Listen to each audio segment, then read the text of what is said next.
Thank you. Thank y'all so much.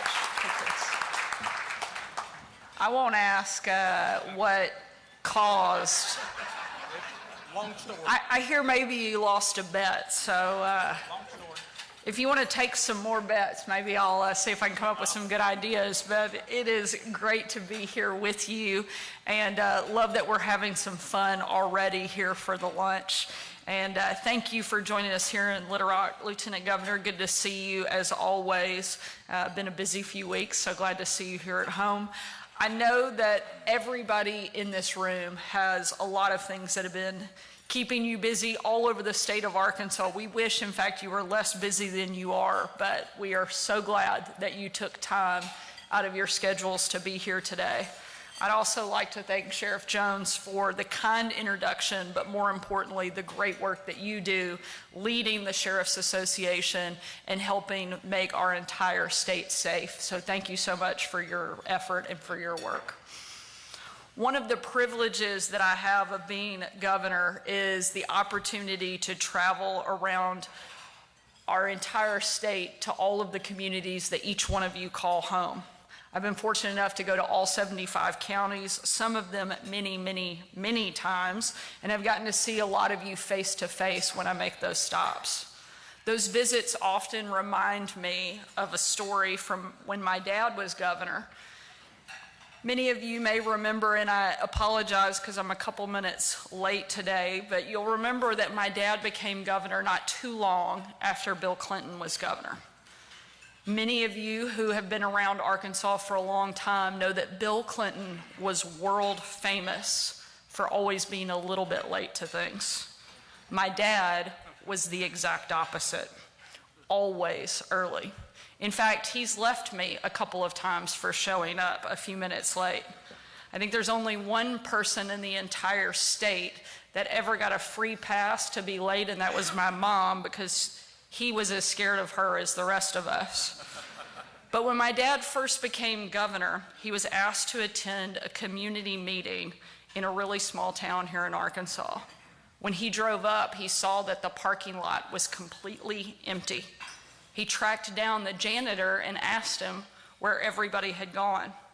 The janitor simply replied, "Oh, we always tell the governor's office that our event starts 2 hours before they actually do. That way, they might actually show up on time." Being a little bit late is probably one of the only ways I'm more like Bill Clinton than my dad. But for this group, I always want to be sure to show up. That's because every day our sheriffs and police wake up, you tell your families goodbye, knowing that tragedy could strike at any moment.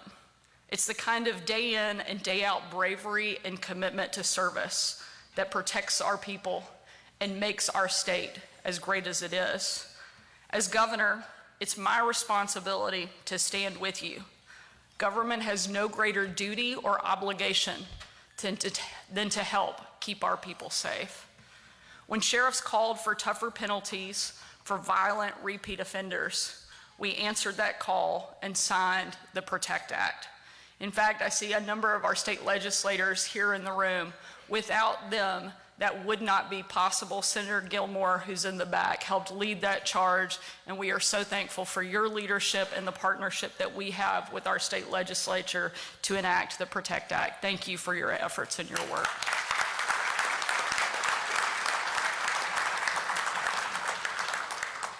When our sheriffs called for more robust support from Arkansas State Police, we answered that ask, and now we have more troopers than we have had in a generation helping protect our state. And when sheriffs asked us to finally put an end to the prison bed shortage plaguing Arkansas and burdening our county jails, we answered and announced a new 3,000 bed prison in Franklin County, and we're getting started and we'll get the job done.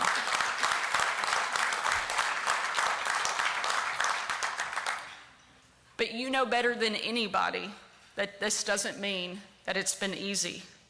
Frankly, government hardly ever is, but we know it's the right thing for our communities, for our sheriff's departments, and for all of the people that we serve here in Arkansas.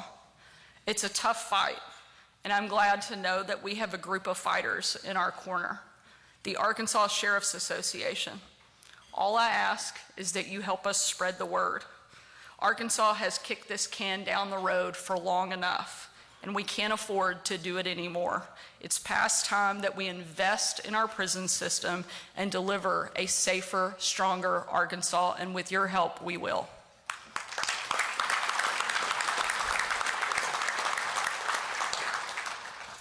Many of you know I had the privilege to award the first ever Medal of Freedom to Sheriff Knadel. I told Mike's story during my State of the State address, but the words that resonate most were not mine, but his. This will not define us, and it will not divide us.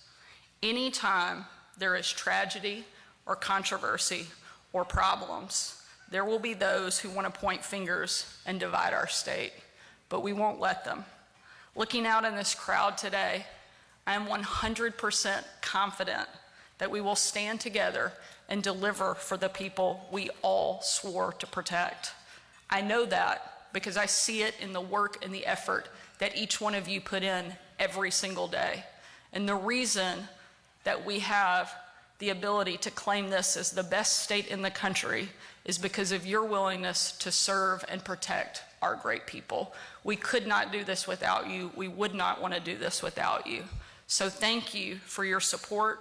Thank you for continuing to advocate for this long overdue investment in public safety. But more than anything, thank you for the daily heroism that you demonstrate in each and every one of your communities. Thank you for being the best of the best. We appreciate you, and let's keep working together to get the job done. Thank you so much for your work.